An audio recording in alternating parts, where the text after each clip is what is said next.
Bismillahirrahmanirrahim. Assalamualaikum warahmatullahi wabarakatuh. Waalaikumsalam warahmatullahi wabarakatuh. Halo Sobat Sejiwa. Selamat datang di podcast Rehat, ruang edukasi hangat saat istirahat.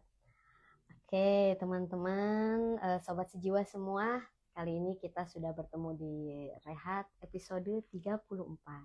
Nah, dari kali ini kita mau membahas tentang gizi. Perkenalkan, saya sebagai host, Bunga Septiani Rizky, akan ditemani oleh narasumber yang luar biasa.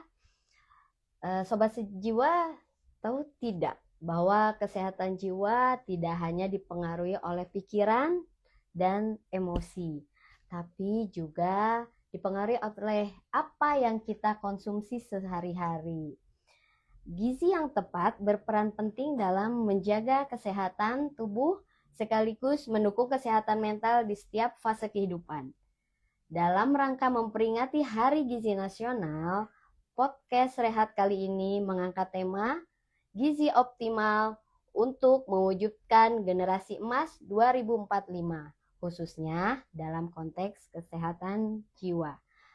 Ya, sekedar memberi informasi teman-teman, kita tuh tanggal 25 Januari nanti merupakan Hari Gizi Nasional yang keberapa teh? 66 tahun teh. Jadi memang ini sekaligus merayakan mungkin ya dengan kita berbagi informasi, edukasi tentang gizi.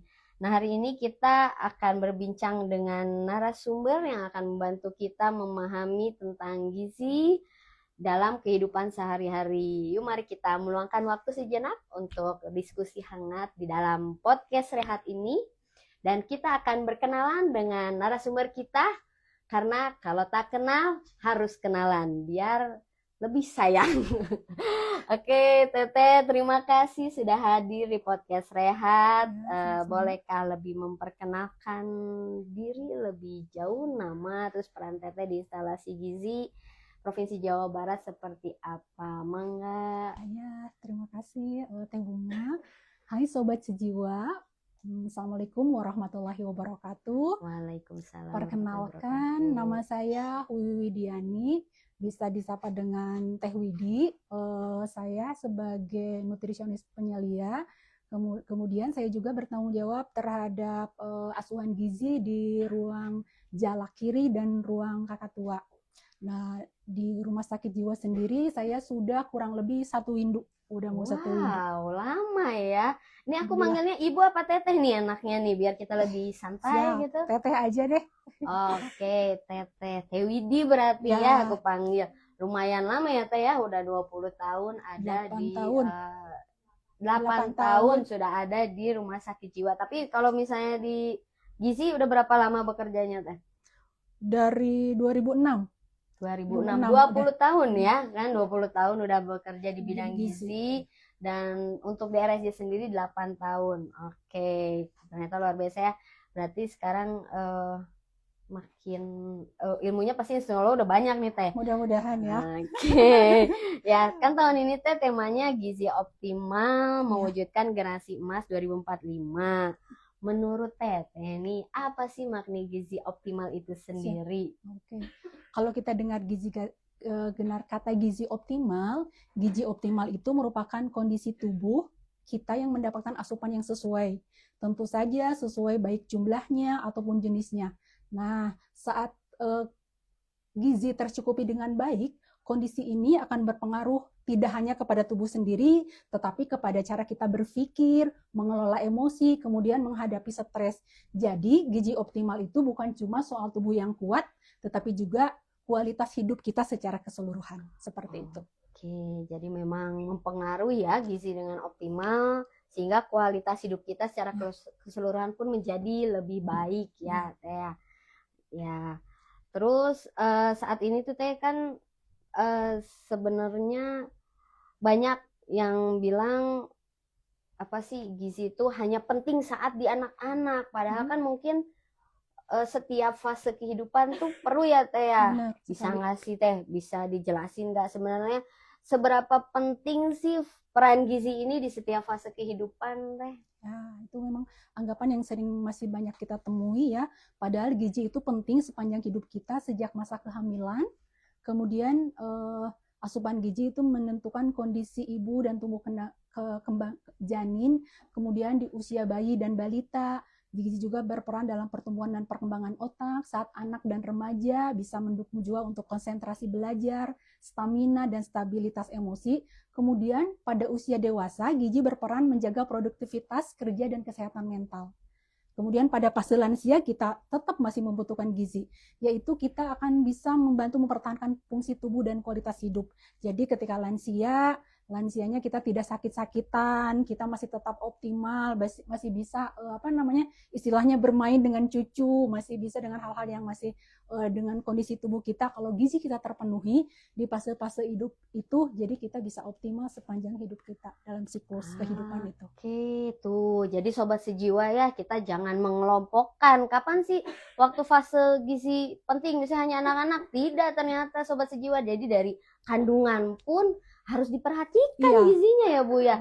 Baik itu dari ibu hamil, saat anak lahir, menyusui, terus anak sudah balita menjadi anak remaja, remaja ke dewasa, dewasa lansia. Itu tuh fase kehidupan yang semuanya tetap perlu gizi optimal ya Bu ya, karena kan memang tadi ternyata berhubungan ya gitu kan, segala sesuatunya baik dari fisik maupun ke arah tadi produktivitas ternyata ya. Oke sobat sejiwa. Nah kalau misalnya sekarang nih kan tentang generasi emas nih, kenapa sih tadi kan temanya tentang gizi optimal untuk generasi emas. Nah kenapa gizi jadi salah satu kunci utamanya? Coba Teh Widi. Jadi generasi emas ini bukan ditentukan oleh seberapa banyak penduduk produktif yang kita miliki, tetapi seberapa berkualitas manusia yang kita bangun. Nah, untuk membangun kualitas manusia yang kita bangun, salah satu fondasi utamanya dari gizi. Ketika kita makannya bagus, asupan makannya sesuai, maka generasi berikutnya akan terwujud generasi emas. Itu menentukan bagaimana generasi ini berpikir, bekerja, dan beradaptasi di masa depan. Ketika kebutuhan gizi dipenuhi sejak dini, seperti tadi di fase-fase kehidupan terpenuhi secara terus-menerus, secara konsisten, berarti kita sedang menyiapkan generasi dengan fisik yang kuat, kemudian daya pikir yang tajam, dan emosi yang matang. Dengan fondasi ini, insya Allah Indonesia Emas 2045 bukan hanya visi, tapi merupakan hasil dari keputusan-keputusan yang kita buat hari ini, dari keputusan tentang asupan gizi juga. Oke, jadi jangan hanya visi ya, jadi memang harus dari sekarang nih kita memplanningkan gitu kan untuk gizi itu. Kenapa jadi kunci utama? Karena tadi berkaitan dengan fase kehidupan juga ya Teh, ternyata memang dari awal gizi itu harus baik, ternyata berkaitan dengan kebutuhan gizi, jadi ke fisik yang kuat, daya pikir yang lebih baik, emosi pun menjadi lebih matang ya Teh ya. Jadi disitulah akan terbentuklah generasi emas itu ya Teh ya. Wah benar, pantas saja sih gizi itu jadi fondasi. Betul-betul. Nah kalau misalnya saya mau nanya nih, dampak gizi yang kurang baik itu kan sebenarnya nggak ke fisik ya Teh ya, ternyata gitu kan. Selama ini orang berpikir nggak makan gizi, nggak makan bagus jadi kurus. Ternyata tidak hanya itu ya, mungkin ada kaitannya dengan kecerdasan dan mental. Nah itu gimana sih Teh kaitannya, dampaknya seperti apa? Mungkin bisa tolong dijelaskan Teteh.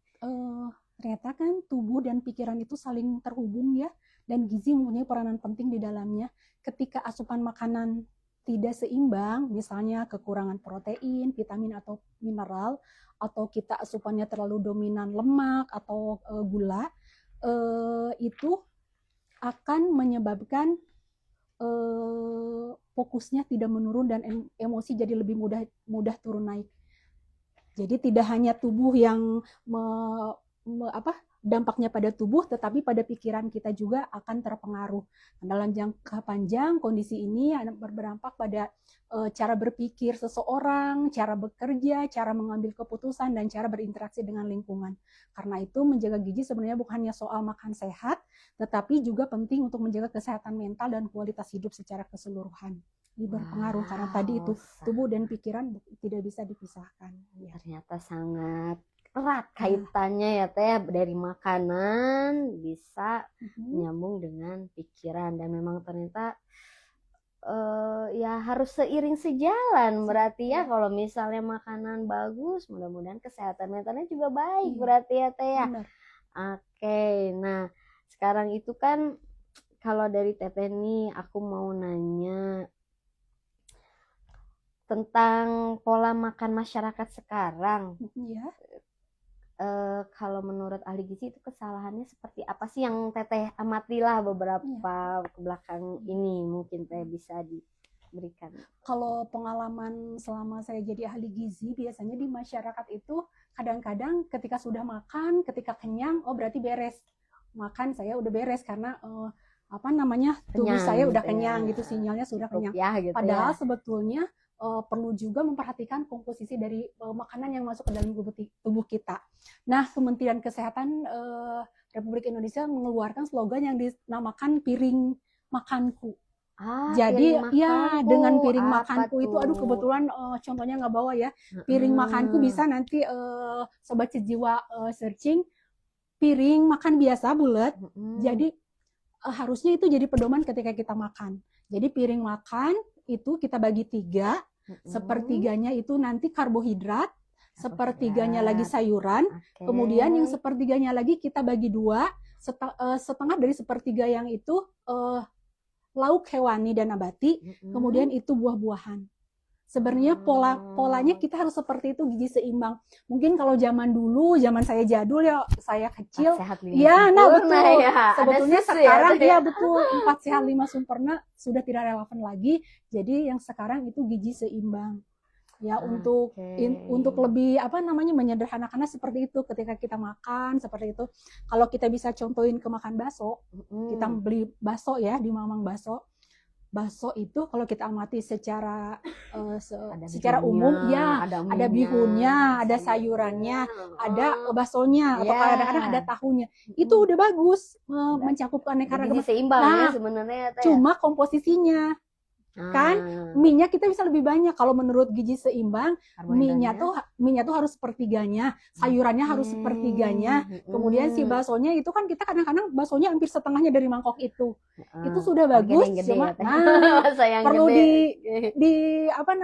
kalau ini mau jadi gizi seimbang berarti kita ke mamangnya bilang baksonya bisa dikurangin mah nggak apa-apa, tapi saya sayuran dibanyakin sama minyak dikurangin nggak apa-apa, nanti biar bisa jadi gizi seimbang. Terus kita tambahin, kita panggil tukang buah biar jadi lengkap dong dengan buah-buahan seperti itu. Oke, jadi harusnya makan bakso sebenarnya tukang buah ya. Gitu. Jadi habis ke bakso makan buah. Iya. Iya, ternyata bisa juga ya dianalogikan dengan bakso yang sebenarnya kan favorit nih untuk apalagi remaja-remaja kan dikit-dikit ngebakso yuk, apalagi cuaca lagi dingin mulu nih Teh. Iya, bener. Tapi kan tetap ya ternyata harus memperhatikan konsep gizi seimbang tadi yang kata Teteh bilang, dengan apa tadi, piring makanku, iya. Itu bisa dibeli Teh. Bisa beli satu buat panduan ibu-ibu panduan makannya harus seperti ini, bisa. Bagus, ide bagus. Siap, ternyata memang kita makan harus dengan prinsip gizi seimbang yang berarti di dalamnya ada kandungan karbohidrat, lauk hewani atau protein, lauk nabati, sayuran dan buah, dan komposisinya tadi udah dijelasin sama Bu Teh Widya. Nah, sekarang nih makin menarik nih ya pembahasannya ya, udah tahu sampai gizi seimbang. Nah banyak juga nih Teh yang belum tahu hubungan antara gizi dan kecerdasan mental. Sebenarnya seberapa besar sih pengaruh dari pola makan itu dengan kesehatan mental? Mungkin bisa dijelasin Teh. Kita sharing ya. Sebelumnya kita ada yang hadir secara langsung nih pakai biru-biru. Saya boleh berpantun? Boleh, pantun dong. Walaupun hari sudah siang, saya ya Biar Good- semangat terus siap, ya Teh ya. Good morning, selamat pagi. Cakep. Untuk yang baju biru, Anda keren sekali. Woi, Anda keren sekali. Ya. Kembali lagi ke tadi ya. Ya. Pengaruh hubungan dengan Gizi dan gizi, kesehatan kesehatan mental. Pengaruhnya besar sekali, seperti kita tahu bahwa otak itu termasuk organ yang paling haus energi. Karena otak itu bekerja terus ya, even kita tidur, tetap ya. tetap bekerja. Nah, setiap hari otak terus bekerja, mengatur pikiran, emosi, konsentrasi, kemudian respon kita terhadap stres atau terhadap apapun. Nah, zat gizi ini dari makanan ini berperan juga dalam pembentukan zat kimia otak. Ya, zat kimia otak itu yang mengatur suasana hati, ketenangan, dan perilaku. Ketika asupan gizi tidak mendukung, tentu saja itu keseimbangan itu bisa terganggu. Makanya ketika pola makannya yang buruk atau kurang baik, itu akan kelihatan tuh seperti stres, cemas, kemudian mudah tersinggung, bahkan bisa dibilang moody gitu. Iya, itu karena secara tidak sadar itu karena kebiasaan buruk dari makan kita. Ya. Jadi menjaga kesehatan mental itu bukan cuma mengelola istirahat dan stres ya. Ternyata juga dari makanan, asupan yang seimbang itu bisa mempengaruhi kerja otak juga ya Teh Widi ya. Jadi sehingga kita bisa bekerja dengan lebih baik, lebih fokus dan lebih optimal gitu. Kan kadang juga, karena saya suka ngerasa juga sih ya Teh, kalau lapar kok jadi nggak fokus ya, bawaannya pengennya makan gitu kan ya. Mungkin ternyata ini ada pengaruhnya ya. Bisa aja itu otaknya udah bilang, saya sudah perlu asupan energi, kenapa Anda tidak makan-makan? Nah, itu berarti itu Sobat Sejiwa, kalau udah lapar stop dulu kerjanya, makan dulu, nanti udah terisi, si otak udah nggak haus lagi, fokus lagi kerjanya Sobat Sejiwa. Betul, ya. Iya. Oke, nah sekarang kalau saya lagi penasaran nih di rumah sakit jiwa ini, sebenarnya apakah kondisi gizi pasien bisa mempengaruhi proses penyembuhan pasien di rumah sakit jiwa nggak sih Teh? Oke.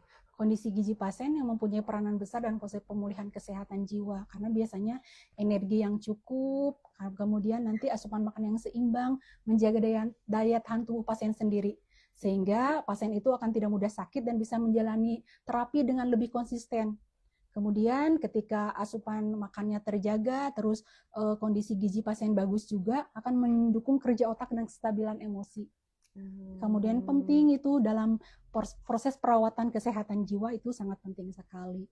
Bisa kita lihat kalau pasiennya yang kekurangan energi atau protein dari makanan, tubuhnya akan merasa cepat lelah, dan ketika kita melakukan asesmen terhadap pasiennya, seperti tidak ada tenaga untuk beraktivitas, kemudian terlihat seperti tampak lemas, kurang apatis, terus kemudian kurang bersemangat, dan kadang-kadang kan jadi tidak berkonsentrasi. Karena kan di kita pasien di jiwa itu ketika pasiennya udah ke tahap ke ruang perawatan yang tenang, tidak hanya medis, ada psikososialnya juga diajak, diberikan keterampilan. Nah, kalau kondisi pasiennya status gizinya juga kurang, dia kelihatan tidak antusias menjalani terapi juga, seperti itu bisa kelihatan. Oke, berarti sebenarnya mah di rumah sakit jiwa itu gizi itu penting ya Teh ya, nggak bisa cuma pelengkap, yang penting makan ya. Iya, ternyata dari gizi sendiri itu sangat mempengaruhi baik tadi fisik maupun mentalnya ya Teh ya. Oke, kegiatannya banyak juga berarti di rumah sakit jiwa ya Teh, sehingga memang butuh pemenuhan nutrisi ke pasiennya Teh. Nah, sekarang saya juga penasaran nih Teh, ada nggak sih jenis zat gizi tertentu yang berpengaruh untuk kesehatan otak dan emosi? Oke.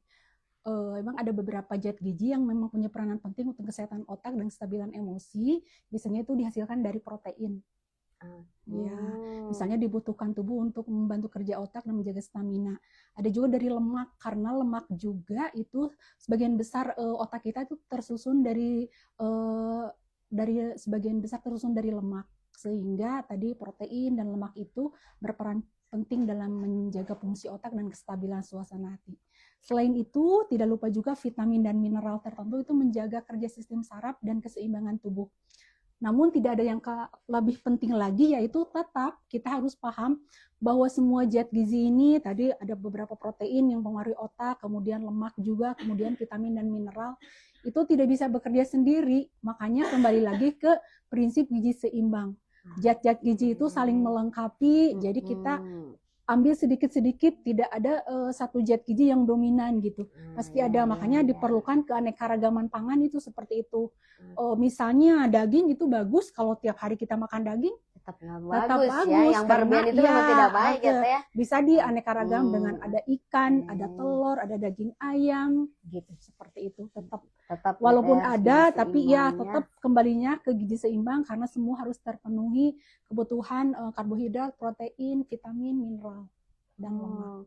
Oke, ya ternyata memang jadi sobat sejiwa, gak ada tuh yang misalnya kalau misalnya sakit jiwa tuh harus banyakin nasi, nggak juga. Jadi tetap emang harus gizi seimbang ya sobat sejiwa ya, makanya jadi kita biar sehat fisik dan sehat mental. Betul. Nah, saya juga penasaran nih, kalau di rumah sakit jiwa sendiri peran instalasi gizi itu seperti apa ya? Oke, kalau instalasi gizi di rumah sakit jiwa itu tidak hanya sekedar menyiapkan makanan. Jadi kami juga melakukan asuhan gizi, kita terbagi-bagi beberapa ahli gizi itu menjadi penanggung jawab beberapa ruangan untuk melakukan asuhan gizi. Kita melakukan asesmen terhadap pasien, kemudian kita juga melihat kondisi pasien satu persatu, itu nanti bisa menjadi dasar kita memberi makan. Ya, karena ketika kita memberi makan, tidak hanya kita memberi makan, kita juga harus tahu kondisi pasiennya. Misalnya, pasiennya udah sepuh, geriatri, kita kasih ayam goreng, ya nggak dimakan lah, ya kan? Jadi kita bisa tawarkan, Bapak makanannya kita kasih yang lunak ya, biar gampang, biar Bapak gampang mengunyahnya gitu. Kemudian kita juga tanya kebiasaan makan di rumah. Ada beberapa misalnya pasien nggak pernah makan nasi, kemudian kita tetap harus di gizi harus nasi, pokoknya kita, walaupun tetap kita edukasi bahwa sebenarnya untuk karbohidrat itu tidak hanya kentang, tapi ada beberapa karena dia kebiasaan kecil dari rumah kentang tidak pernah mengenal yang lain, kita penuhi dulu sembari kita kasih edukasi. Jadi seperti tadi kita siapkan makanannya, kita lakukan asesmen gizi, dan terakhir kita lakukan edukasi. Biar pemberian makan di kita sesuai dengan gizi seimbang yang didapatkan pasien bisa dilanjutkan oleh pasien sendiri atau oleh keluarga. Jadi berkesinambungan, tidak hanya stop di sini saja gitu, tidak hanya stop di rumah sakit, bisa berkelanjutan pemberian makan yang gizi seimbang itu agar kesehatan optimal di rumah dengan keluarga. Jadi bukan sekedar ngasih makan ya bahasanya, bukan karena di rumah sakit hanya memberi makan, tapi ternyata ya memang harus dilihat dulu kondisi pasiennya, dilakukan asuhan mungkin ya, asesmen misalnya seperti apa kondisi pasiennya, mungkin dari usianya ya Teh, terus kebiasaan di tadi rumah, ya saya dengar ya, kebiasaan di rumah bagaimana, atau satu lagi ada penyakit apa, misalnya dari dokter ada diagnosis apa, kita apa. Oke, jadi ternyata memang tahapnya tidak semudah itu memberi makan ya, bukan kayak kita mau jajan ke warteg mungkin ya Teh gampangnya. Jadi itu memang harus ada perhitungannya dulu, bagaimana sampai akhirnya kita bisa menentukan apa sih makanan yang baik diberikan untuk pasien tersebut ya Teh, baru keluar porsi makan yang disediakan mungkin oleh instalasi gizi ya, oleh dapur kita, lalu nanti kita sekalian memberi edukasi. Mungkin kalau misalnya edukasi juga sih kebayangnya melihat kondisi pasien juga kayaknya ya Teh ya, kalau yang masih gelisah kayaknya nggak akan bisa menerima apapun yang diucapkan ya, numpang lewat permisi gitu, kita harus lihat kondisi. Kalau pasiennya tenang, pasiennya kooperatif, baru kita masuk. Terus edukasi juga kita tidak bisa lama-lama, paling 5 menit itu udah hebat. Kalau kita itu kalau lama-lama pasiennya udah pusing gitu lagi ya. Kita sebentar biar yang inti-intinya masuk dulu, pasiennya misalnya pasien itu dapat diet, misalnya ada diagnosa dari dokter dia hipertensi, kemudian dapat obat itu juga untuk hipertensi. Terus kita bilang, Bapak ada ini, tapi biasanya pasien suka nggak ngaku, Bapak ada riwayat hipertensi? Enggak. Oh ya udah Bapak, kalau ada ini, mohon maaf kalau nanti makanannya Bapak ada salah satu yang tidak digoreng, kami rebus, biar tekanan darah Bapak stabil seperti itu. Dan usahain Pak di rumah juga nanti seperti itu ya, jangan digoreng-goreng semua. Kalau udah pastinya kita lihat, udah kayaknya udah mau gelisah lagi, kita stop, Jangan kita mundur. Kita Jadi, harus tahu sikon kalau ke nah, pasien. oke. Itu berarti tantangan ya Betul, Teh ya, tuh tantangan tantangan. di instalasi dari kita, instalasi rumah sakit jiwa tuh seperti Ya. itu. Nah, selain dari edukasi, apa sih tantangan lain Teh untuk apa sih dari instalasi gizi ke pasien gitu? Kan pasti beda nih, apa sih si pasien juga kondisinya udah berbeda, rumah sakit umum dan rumah sakit jiwa. Nah, kalau menurut Teh Widi nih yang udah sewindu ya di rumah sakit jiwa ya, aku jadi mau nyanyi sewindu gitu kan. Ya mungkin apa gitu Teh tantangannya bisa diberi. Selain tadi, terus kondisi klinis itu sendiri seperti karena pasien itu kan perubahan nafsu makan, terus perilaku makan yang tidak teratur, kemudian kesulitan makan mandiri, serta efek samping dari obat. Kemudian kan mereka punya suka berubah-ubah juga ya. Kita ya barusan kita ke ruangan, mereka baik-baik aja, kita nyampe ke gizi, perawat telepon nggak mau makan, lah barusan kita asesmen baik-baik aja, itu perubahannya bisa sangat cepat gitu terjadi pada pasien. Itu juga sebagai tantangan tersendiri. Kemudian lama rawat inap. Kita itu termasuknya kan lama dirawat di sini, jadi kita harus memastikan bahwa makanan yang kita berikan itu dikonsumsi oleh pasien, karena rata-rata di sini tidak ada penunggu. Kalau di rumah sakit lain kan bedanya, nggak mau makan makanan dari rumah sakit, ya udah dia bisa order dia beliin padang, beliin apa, ini dia mau minta tolong ke siapa, karena keluarga juga tidak menunggu kan di sini kan, paling hanya ada kunjungan seperti itu.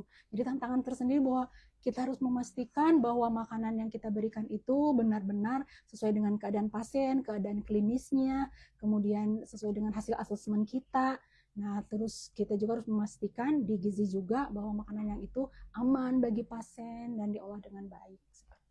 Oke, berarti lumayan ya tantangannya. Yang pertama tadi rawat inapnya panjang. Berarti kan gizi harus menyiapkan menu yang variatif dong Teh. Kalau misalnya sama itu aja pasti kan pasien jiwa ya, dia kritis ya. Kalau saya tahu lebih kritis, jadi kadang dia bisa protes kok menunya ini lagi kan gitu ya. Jadi kan memang harus variatif, karena tadi yang Teteh bilang masa rawatnya panjang. Terus tadi yang kedua, ternyata tidak ada penunggu ya Teh ya, kebayang kan. Jadi memang kita harus memenuhi kebutuhan pasien itu sendiri. Mungkin kalau misalnya pasien umum nggak suka atau dia nggak mau makan, tinggal minta beliin gitu kan dari luar, dibeliin. Kalau kita karena nggak ada penunggu, ya apa yang kita sajikan memang harus dikonsumsi dengan baik, dan berarti kita harus memberikan pelayanan atau pemberian makan yang memang terbaik ya Teh ya, memenuhi kebutuhan juga gitu kan. Jangan sampai apalagi tadi mood pasien itu kan naik turun, jadi kadang nafsu makan, modifikasi makanan kita cepat berubah, misalnya jadi ini udah baik karena ini kan karena ada dari faktor psikologis juga juga. Oke, termasuk nafsu makan tadi ya Teh. Ada pasien-pasien yang kadang udah dikasih makan berasa belum makan gitu ya. Aku lapar minta snack, minta susu, minta ini, minta itu. Kita yang jadi bingung kadang ya. Atau makan punya temennya, nanti perawat telepon punten kirang satu, kan udah dimakan temennya tuh gimana, itu seperti itu sering kejadian di kita. Kejadian ya. Nah kalau kayak gitu tetap dilayanin kan Teh, tetap dikasih kan yang belum kebagian. Kalau enggak nanti ngamuk-ngamuk kali ya Teh ya. Bisa pengaruh ke pasien lain dong ya. Berarti memang tantangan ahli gizi di rumah sakit jiwa tuh lebih luar biasa Teh. Yalah, semoga instalasi gizi tetap bisa memberikan pelayanan terbaik Teh untuk pasien-pasien dan menjadi amal baik mungkin ya kan. Kadang namanya pasien jiwa ya berbeda lah dengan pasien umum seperti itu. Nah, oke, sekarang kita saya mau nanya lagi nih Teh, pesan penting soal gizi yang perlu diperhatikan sejak dini. Ini untuk masyarakat umum ya. Tadi kita udah ngebahas jiwa nih, sekarang kita balik lagi ke masyarakat umum. Apa sih pesan untuk masyarakat umum, terutama orang tua nih, yang harus diperhatikan sejak dini gitu. Jangan sampai sekarang kita lalai sehingga akhirnya sudah terjadi kan jadi penyesalan gitu. Generasi emas tidak akan terjadi kalau seperti itu ya, yang nggak akan terjadi generasi emas itu. Betul Teh, gimana tuh Teh? Mungkin pesannya untuk orang tua, termasuk saya sendiri ya orang tua, bahwa gizi itu bukan hanya soal anak kenyang, seperti kita makan udah kenyang, udah makan udah, tapi kita harus perhatikan yang seperti tadi, ke gizi seimbang tadi. Ada pesan gizi seimbang, bahwa setiap makan sesuai dengan kebutuhan, kemudian jenisnya, kemudian keanekaragaman, kemudian tepat waktu makan gitu, jangan kita skip makan pagi, dimakan siang kita double. Itu sekali 2 kali mungkin masih bisa, tapi kalau terus-terusan begitu tubuh kita protes loh lama-lama kalau seperti itu. Jadi biasakan makan di keluarga itu teratur, sesuai dengan gizi seimbang tadi, sesuai dengan isi piringku tadi, yang karbohidrat, sayur, protein sama buah. Nah, kalau misalnya di rumah sudah terbiasa seperti itu, insya Allah anak-anak juga. Dan satu lagi contoh dari orang tua, misalnya tuh anaknya harus sehat-sehat, ibunya nyeblak aja. Jadi ikutan sama mamanya nyeblak gitu. Mungkin seblak juga bisa kita modifikasi, seblaknya kita banyakin sayuran yang yang karbohidrat, yang kerupuk-kerupuk kita masukin karbohidrat, kita anggap di piringku tuh gitu. Kalau selama ini kita lihat misalnya itu terlalu banyak karbohidratnya kan, bisa kita kurangi, kita tambahin lagi sayurannya. Kan sekarang mah seblak-seblak udah banyak tuh modifikasi yang ngambil prasmanan. Nah, yang gitu kita bisa modifikasi dengan seperti itu, dengan dibanyakin sayuran biar bisa mencakup isi piringku. Kemudian tadi contoh dari orang tua, insya Allah kalau udah terbentuk ya, karena orang tua kan sebagai role model. Kemudian kita membiasakan makan teratur, variasi makanan, kemudian menyeimbangkan antara makanan pokok, lauk, sayur, buah sebagai sumber protein hewani, kemudian lemak juga.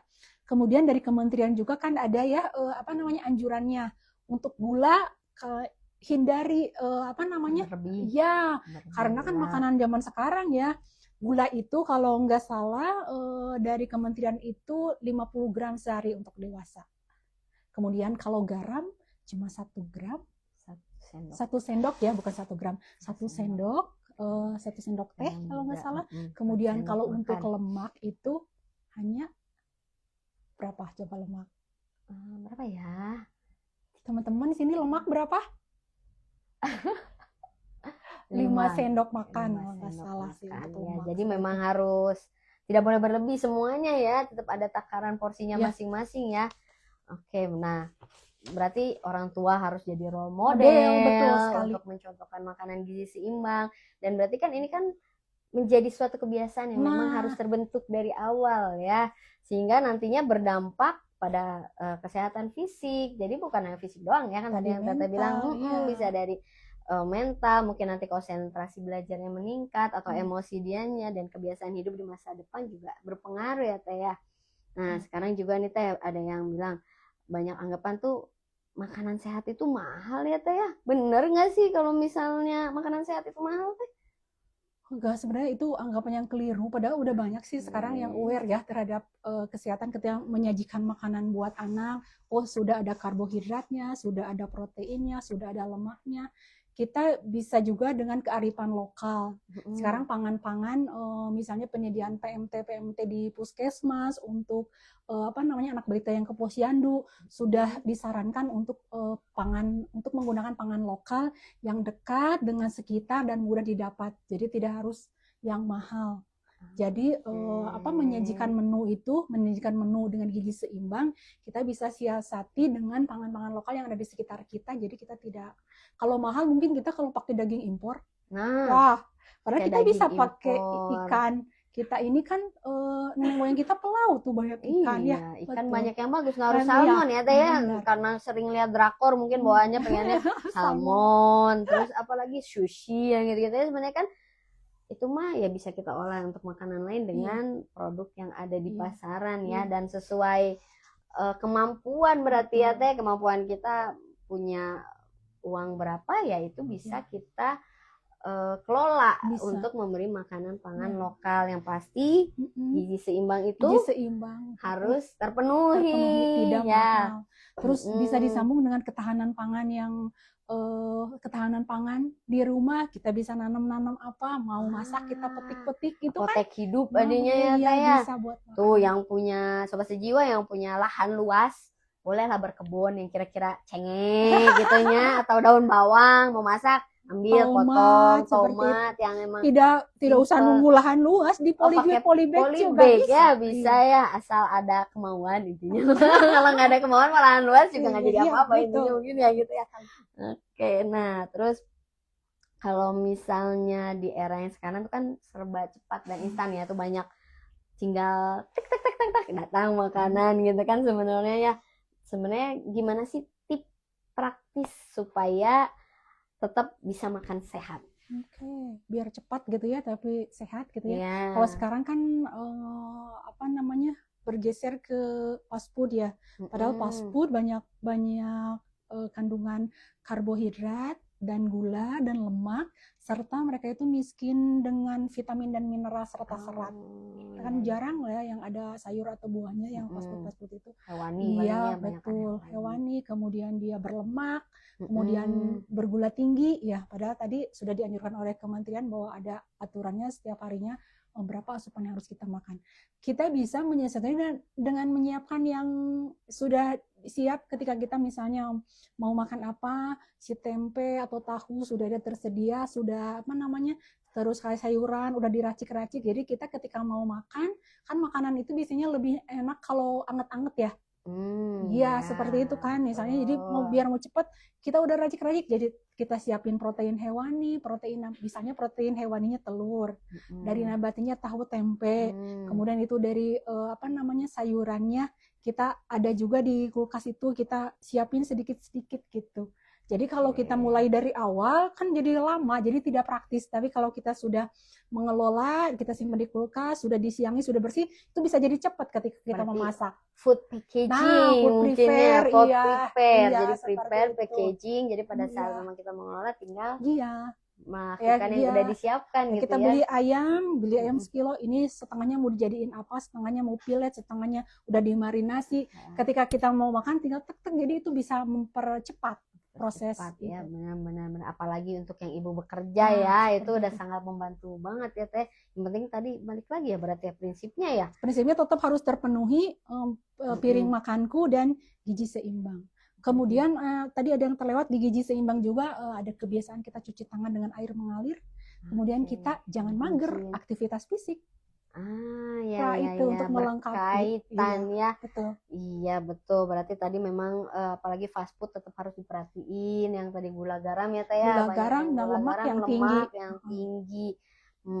Terus ya itu cara satunya food packaging, food prepare ya biar semuanya bisa. Kalaupun misalnya gampangnya kalau emang dia suka yang tinggal pencet, berarti kan harus milih juga misalnya ada karbohidrat terus ada yang ada sayurnya atau misalnya pas makan nambah buah mungkin ya Teh ya. Jadi tetap terpenuhi semuanya ya. Nah itu berarti bisa jadi pesan juga tuh ya buat remaja-remaja anak muda yang suka googling untuk makan nih enak gitu kan. Berarti boleh bebas sebenarnya Teh makan apa aja, cuma balik lagi yang tadi Teteh sesuai bilang, dengan itu enggak gitu, sesuai dengan prinsip gizi seimbang itu enggak gitu kan. Nah oke, kalau boleh dirangkum nih Teh, sebenarnya satu kebiasaan kecil yang kita lakukan saat ini akan berdampak besar sampai nanti kemudian. Makanya tadi kan sudah dibahas kita makan dari kebutuhan gizi itu dari kandungan hingga lansia. Terus yang kita tanam sekarang mungkin akan berefeknya jangka panjang. Betul. Makanya kita makan bagus sekarang mungkin akan membentuk nanti generasi emas di 2045 ya. Nah, kalau boleh dirangkum nih, sebenarnya kebiasaan kecil apa yang paling berdampak besar untuk gizi optimal? Seperti tadi udah disebutkan bahwa kebiasaan kecil itu adalah makan teratur, dengan komposisi makanan yang seimbang, dimulai dari sejak dini, dan pastikan bahwa menunya itu tidak perlu rumit atau mahal, tapi pastikan setiap kali kita makan itu ada sumber energi yaitu karbohidrat, kemudian ada juga lauk, protein hewani atau nabati, kemudian sayur dan buah untuk vitamin dan mineral. Kebiasaan sederhana ini dilakukan secara konsisten, secara terus-menerus akan bisa membantu menjaga kesehatan tubuh kita dan pikiran kita. Wah, ternyata ya seperti itu. Nah, sekarang kan Hari Gizi Nasional nih Teh. Sudah ke 66 tahun. Selamat ulang tahun. Selamat buat kita. Gizi untuk ahli gizi se-Indonesia dan seluruh dunia. Salah ya, nggak seluruh dunia, nasional doang ya. Kemarin kita ada acara bahwa rekor muri ya, pemecahan rekor muri edukasi nasional se-Indonesia ya untuk ke sasarannya anak sekolah ya Teh ya. Sekolah terus ke guru juga. Ke guru juga termasuk rekan dengan MBG kalau nggak salah ya. Waktu itu ya saya baca-baca tuh sampai ada senam dulu katanya, ada senam terus serentak edukasi seluruh senam. Indonesia di DPC kita kan ada profesi kita ya Persagi DPC seluruh Indonesia, ada yang berapa titik ke SD, ke SMP, ke SMA gitu. Tapi nggak tahu nih udah kerekap belum si rekor itunya kan kita tuh ke jumlah respondennya kalau nggak salah. Oh gitu ya. Sepertinya sih kalau ngelihat saya suka scroll emang udah banyak banget ya kan kemarin ya Teh, kalau nggak saya tanggal 21 Januari ya. Nah sekarang nih yang saat momen Hari Gizi Nasional Teh, pesan Teteh untuk sobat sejiwa semua yang sedang menyimak podcast Rehat. Nah, nggak apa coba Teh. Untuk sobat sejiwa yang masih on, pesan saya jangan menunggu kondisi sempurna untuk kita mulai peduli pada gizi pada diri kita. Mulailah dari hal-hal kecil seperti teratur makan dan memperbaiki pola makan kita sehari-hari. Insya Allah dengan kita sadar terhadap apa yang kita konsumsi akan menjaga gizi dan itu merupakan bentuk kepedulian pada diri sendiri. Dengan tubuh yang lebih sehat akan membantu pikiran lebih tenang dan aktivitas sehari-hari akan terasa lebih ringan. Dan tadi akan terbentuk Indonesia Emas 2045. Andalah yang menentukan sendiri, Anda sendiri mulai dari sekarang, mulai dari hal kecil menentukan Anda di masa depan. Berarti ya, gitu ya. Oke, tuh teman-teman sobat sejiwa bisa diingat-ingat tadi pesan dari Teh Widi. Sekarang kalau untuk rumah sakit jiwa Teh, apa harapan Teteh nih sebagai ahli gizi terhadap peran instalasi gizi rumah sakit jiwa ke depannya? Iya, karena kita gizi itu kan ikut dalam tim keperawatan juga ya, merawat pasien dengan berkolaborasi dengan dokter, dengan perawat, dengan nakes lainnya. Harapan saya instalasi gizi itu semakin dipahami dan diperkuat fungsinya sebagai bagian penting dari layanan kesehatan jiwa.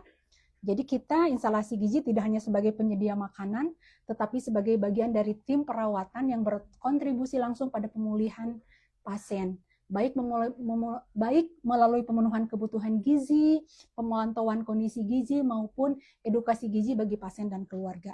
Jadi mohon fasilitasi kami, pahami kami, dan perkuat kami. Seperti itu mungkin. Oke, jadi memang agar kita di instalasi gizi lebih optimal memberi pelayanan terbaik terhadap pasien jiwa ya Teh ya.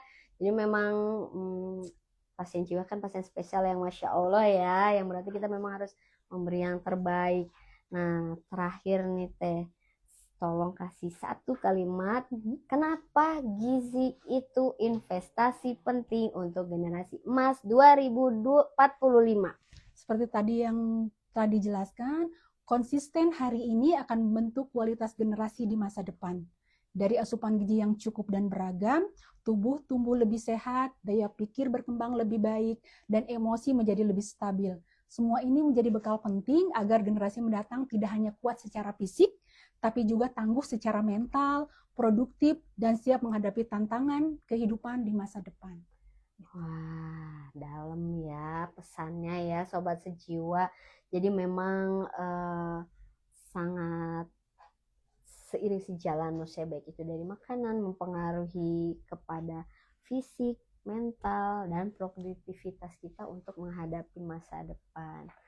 Iya, nah ternyata ada pertanyaan nih dari Sobat Sejiwa nih. Boleh Teteh, apa pertanyaannya? Tolong dibacain. Dari TikTok, bagaimana agar kebutuhan anak tercukupi gizi setiap harinya, sementara anaknya kurang suka sayur dan buah. Bagaimana cara mengatasinya? Ya. Nah itu masalah klasik ya kita temukan pada anak-anak. Kenapa anak itu tidak suka sayur dan buah? Biasanya salah satunya itu lihat bisa kita modifikasi. Kita lihat orang tuanya juga suka sayur dan buah enggak? Itu bisa. Karena tadi role model lagi seperti itu. Kalau misalnya orang tuanya enjoy makan buah atau sayur, nanti anaknya juga, mah lagi makan apa mah? Mau dong nyicip. Biasanya dari icip-icip seperti itu. Tetapi apabila ini berarti kan masuknya ke konsultasi ya. edukasi konsultasi bisa. ya. Kalau misalnya susahnya karena apa, ini perlu lebih lanjut lagi. Nanti ini Teteh bisa menghubungi puskesmas terdekat ya. Kita ada teman-teman ahli gizi kita yang bisa memberi tapi konsultasi ya, karena harus kondisi pasien beda-beda, kondisi betul. anaknya beda-beda, Nah, apa faktor resikonya mungkin itu ya. harus kita gali juga dari segi nanti anaknya, kebiasaan makan di keluarga seperti apa. Kalau secara garis besar ini emang PR banget buat ibunya untuk lebih digimanain lagi nih, lebih kreatif, sayur dan buahnya harus digimanain. Iya. Ada yang buahnya dibikin sate, jadi anak-anak seru gitu makan ya. Atau di jus, misalnya jus yang dia suka apa gitu kan, dikasih topping atau gimana, yang karena anak itu dia kan masih visual ya biasanya. Iya, makannya harus lucu-lucu, harus unik-unik. Iya, makanya kan banyak tuh yang unik, dibentuk-bentuk panda atau apa ya, itu balik lagi emang ibu harus kreatif gimana caranya biar anak-anak suka sayur sama buah, berarti ya. Jadi role model juga. Biasanya kalau kok ibunya seru banget sih makan buah atau sayur, biasanya anaknya juga jadi terpancing sedikit-sedikit nyobain, lama-lama jadi suka, bisa jadi seperti itu. Karena juga perlu pembiasaan tadi ya. Kalau misalnya memang ya kalau dibilang sedikit memaksa, sebenarnya harus sedikit dipaksa ya. Kalau misalnya kita terlalu terlena nggak suka sayur buah, ya udah biarin, kayaknya akan terbawa sampai besar ya dia teh ya sepertinya. Ya mungkin gitu. Jadi kalau misalnya emang ibunya mau tahu kenapa sih, emang tadi udah masalah klasik kita udah jelasin, tapi kalau anaknya ternyata sepertinya nggak bisa dengan cara ini itu, ya harus konsultasi biar kita lebih tahu mendalam apa permasalahan dari ibu. Bisa ke teman-teman ahli gizi di puskesmas atau mau berkunjung ke rumah sakit jiwa, boleh. Kita juga ada loh poli konsultasi gizi ya Teh Widi ya. Jadi datang aja, boleh lah. Oke, hari kerja aja Teh, mungkin itu. Ya. Ada lagi, kalau makannya sudah kenyang tapi masih sering cemas atau bad mood, apa itu bisa karena nutrisinya kurang atau gimana? Bisa makan kenyang tapi sudah bad mood. Bisa jadi kita evaluasi lagi. Ini Teteh atau siapa? Kita evaluasi lagi kenyang itu makannya dari apa aja. Jadi kita evaluasi apa yang kita konsumsi.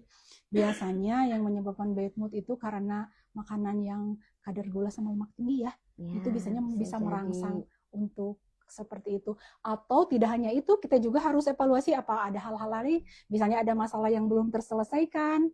Kalau ada masalah, kita selesaikan masalahnya. Kalau misalnya dari masalah sudah tidak ada, berarti dari metabolisme tubuh, dari seperti itu.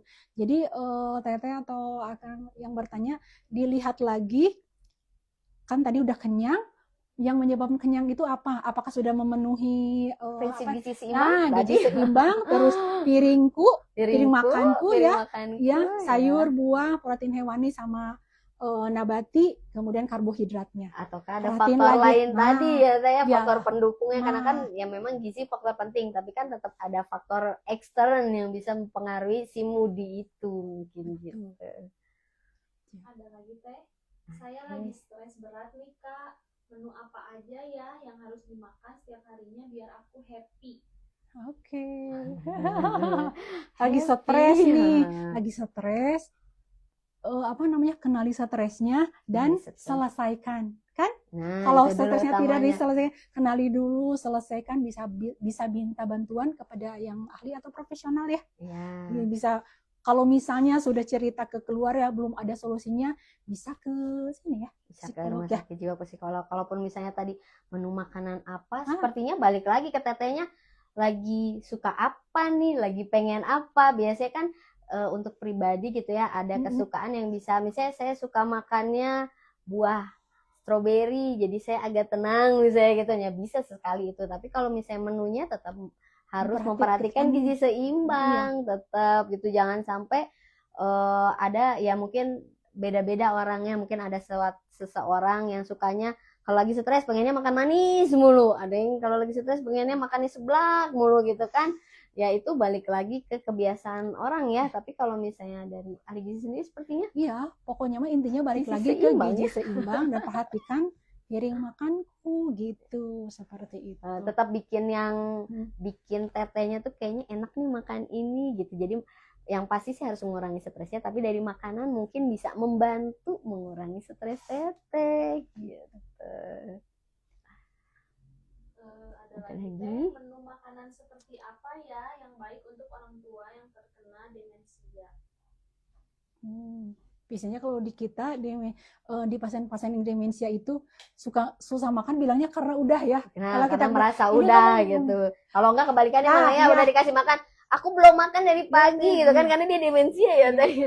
Sebenarnya kalau untuk geriatri ya, kalau udah lansia itu hanya kita modifikasi di bentuknya.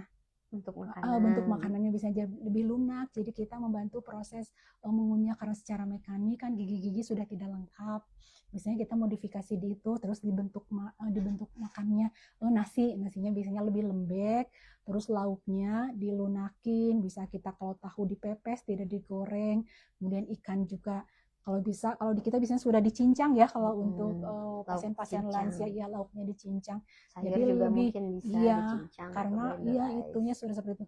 Kalau demensianya sendiri ada dua, ada yang dia pasti kasih makan bilang sudah padahal belum, ada yang kok saya nggak dikasih makan padahal dia udah gitu ya dikasih makan. Paling itu sih faktor demensianya ya. Ya, cuma Susahnya. ya mungkin ya memang perlu diketahui juga, jadi kebutuhan lansia berbeda dengan orang kita. Mungkin menurut kita satu porsi itu satu piring gitu ya, satu centong nasi untuk kita, tapi untuk lansia itu setengah juga udah cukup karena memang kebutuhan dia lebih rendah dari orang dewasa, dan metabolisme tubuhnya pun sudah berbeda gitu. Jadi wajar aja kalau misalnya lansia porsinya lebih sedikit, dan tadi karena porsi lunak juga dia akan menghasilkan nutrisi yang lebih sedikit ya Bu Widya berarti ya.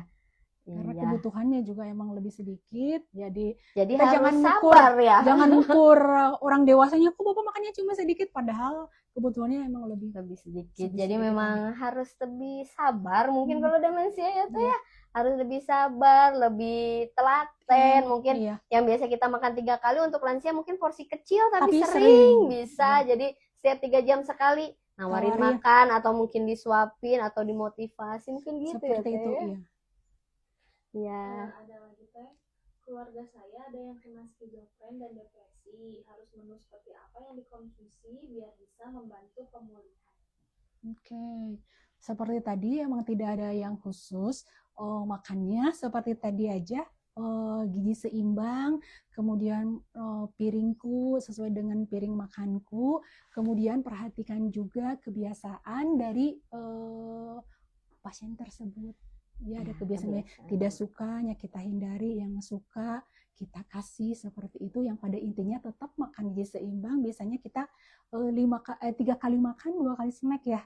Nah, jadi memang harus diperhatiin snacknya juga tadi, karena balik lagi ya, pasien jiwa itu kan nafsu makan bisa meningkat karena tergantung obat atau bisa sebaliknya. Jadi memang untuk keluarga pasien memang harus balik lagi, harus telaten, terus memang melihat kesukaan si pasien seperti apa, tapi tanpa mengabaikan prinsip gizi seimbang berarti ya teh.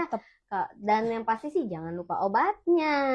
Takut jadi memicu kembali ya. Jadi memang motivasi sih, lebih ke motivasi dan dukungan keluarga ya. Dukungan keluarga wah sangat penting itu, seperti itu. Kalau untuk tadi menu tidak ada menu khusus ya sebenarnya. Sih yang penting gizi seimbang aja sih ya teh kayaknya ya. Udah ada pertanyaannya, tapi mungkin ada sedikit komentar dari penambah semangat dari sobat sejiwa yang di rumah. Ibu dan tim sehat selalu ya. Terima kasih sudah peduli sesama manusia lain. Terima kasih sobat sejiwa. Masya Allah. Ini nggak terasa ya teh ya, sejam loh kita ini berbincang-bincang sejam. Masya Allah, makasih banyak untuk sobat sejiwa semua yang sudah menyimak podcast di Rehat ini. Jadi sambil istirahat, sambil menambah ilmu, sambil berbagi kita ya sama teman-teman. Makasih juga yang sudah memberi pertanyaan-pertanyaan yang membuat kita jadi makin semangat ya Teh Widi ya. Dengan ini semoga dengan pembahasan ini kita belajar bahwa gizi memang bukan hanya soal kenyang, tetapi tentang memberi tubuh dan jiwa nutrisi terbaik agar tetap sehat dan seimbang. Kesehatan jiwa adalah tanggung jawab bersama, dimulai dari kebiasaan kecil di rumah, dari pilihan makanan yang lebih sehat, dan dari kepedulian terhadap diri sendiri serta orang-orang di sekitar kita. Semoga pembicaraan hari ini bisa menjadi pengingat bahwa perubahan besar bisa dimulai dari langkah sederhana. Oke, terima kasih dan apa yang kita sampaikan semoga bermanfaat Iya, buat rekan maaf sejiwa juga semua. Mohon maaf beberapa apabila yang ada tidak kata-kata yang tidak berkenan. Maaf. Terima kasih banyak. Sampai jumpa di episode podcast Rehat berikutnya dengan topik-topik menarik dan edukatif. Tetap sehat, tetap peduli, dan salam sehat. Wassalamualaikum warahmatullahi wabarakatuh. Terima kasih, Makasih Sobat semuanya. Sejiwa.